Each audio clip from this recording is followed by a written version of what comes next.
What is up, guys? It is Coasters and Things here today, and today's review is of the current #1 ranked wooden roller coaster in the world, Phoenix at Knoebels.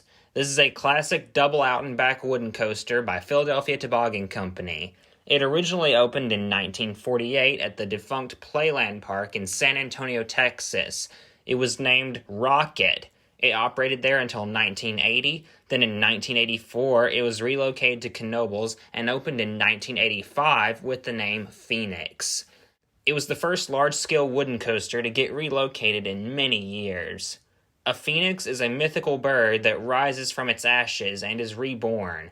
That pretty much sums up this coaster. It was reborn again at Knoebels.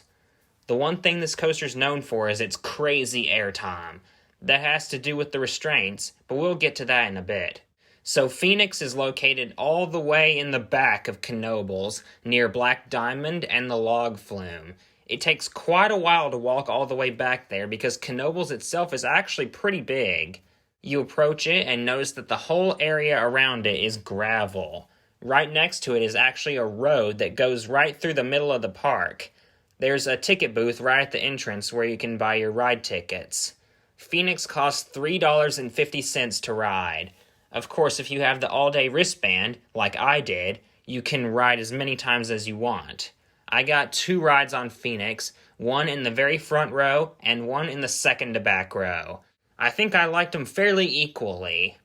So when you get in line and get up into the station, you take a seat in your train and pull down your restraint. They were only running one train the day I went, the yellow train, so no, I did not get any footage of the orange train going, but it was fine. I've actually heard that it's fairly common for them to run one train on Phoenix. Now let's talk about the restraints. These are buzz bars. That means they lock in one position and can't come down any farther on you during the ride. It is a good 6 inches above your body. Plus, there isn't even a seat belt. That means your one restraint doesn't even touch you. That's what makes this coaster's airtime so good. When I pulled down the buzz bar for my first ride, I was like, this doesn't feel safe. It messes with your mind. But this isn't the only buzz bar woodie out there that doesn't feature a seatbelt.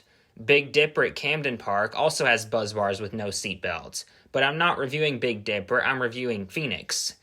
One more thing to mention, this coaster has lightning fast operations. They were consistently dispatching between 30 to 40 seconds every time.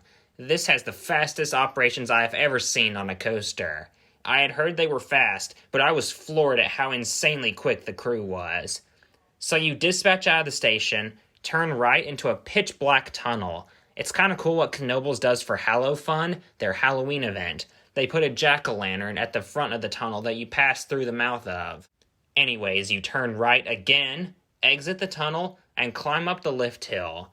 The motor for the chain lift is insanely loud. It is one of the loudest motors on a coaster I have ever heard. You climb up to a max height of 78 feet. It is not very tall at all. This coaster is on the smaller side. You go down the 72-foot drop. This drop isn't very steep, but that's to be expected from a wooden coaster as old as this one. In the front row, it is alright. But in the back row, of course, because of the buzz bars, you get flung over. I believe this is where you hit your max speed of 45 miles per hour.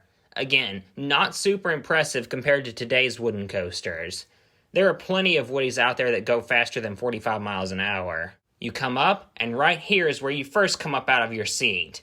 If you're in the front, you float up out of your seat a lot right here. I was not expecting this moment to be as good as it actually was. You then take a flat turnaround to the left. These types of turnarounds are very common on classic PTCs. You drop down, and if you're in the back row, you come way up out of your seat. You go over 2 airtime hills, which both of these are very good. You definitely float up out of your seat on these, and it's sustained too. You rise up and take another flat turnaround, this one to the right. This is the best of the 3 turnarounds. You actually get some pretty good laterals here.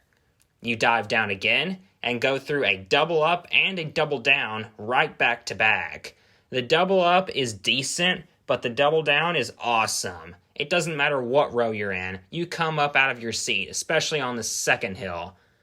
You take your final turnaround, this one to the left again, and enter the finale. As we were entering this part, I was like, oh my gosh, here it is. You have a run of 4 consecutive ejector airtime hills in a row. These are insane. You go skying up out of your seat. It is standing airtime. And what's crazy is each hill seems to be better than the previous one.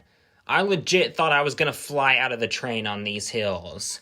This is easily the best part of Phoenix, the part that makes it legendary among wooden coasters. This is one of the best finales on a coaster, I feel. And then to end out the ride, you take a right-handed turnaround, which also acts as the brake run. So yeah, this is a curved brake run. You don't see that very often at all, and Knoebels loves their curved brake runs. Twister has one too. You really go fast around this last turn, and then you just glide back into the station. Layout-wise, this coaster is decent. It's kind of like a larger version of Woodstock Express at the Cedar Fair parks, which those are family coasters that I actually really enjoy. So Phoenix is on the smaller side. It's only about 1 minute from drop to brakes, but it packs a major punch. Airtime is my favorite thing on a roller coaster, and this old, relocated PTC wooden coaster has some of the most insane airtime I've ever experienced. That all goes back to the buzz bars with no seat belts. Phoenix is super re-rideable. You just want to get back in line and ride it again. Plus, it is so incredibly smooth. There is no hint of roughness at all. It is smoother than some steel coasters I have ridden. It's almost 75 years old, and it is running phenomenally. Knoebels takes exceptionally good care of this wooden coaster. They know that this is their star attraction, and want to keep it as good as can be. It has ranked in the top 5 woodies in the world every year for 20 years now. In the NAFA survey, it was ranked as the #1 favorite wooden coaster in 2005, 2006, and 2007. This ride even won the Golden Ticket Award for Best Wooden Coaster in the World in 2018, 2019, and 2021. Now, do I personally think it is the #1 wooden coaster in the world? No, there's some newer woodies out there that I think are better, but this is still an amazing ride. This coaster alone makes Knoebels worth visiting. I loved Phoenix when I rode it, and it was easily my favorite ride at Knoebels. For Phoenix's overall score, it will earn a 9 out of 10. If I ever go back to Pennsylvania, I would definitely try and go back to Knoebels to ride Phoenix again. It was one of my top bucket list wooden coasters going into 2021, and I'm super glad I finally got the chance to ride this legendary Buzz Bar Woody. Thank you very much for watching. Please like, comment, and subscribe, and this is Coasters and Things signing out.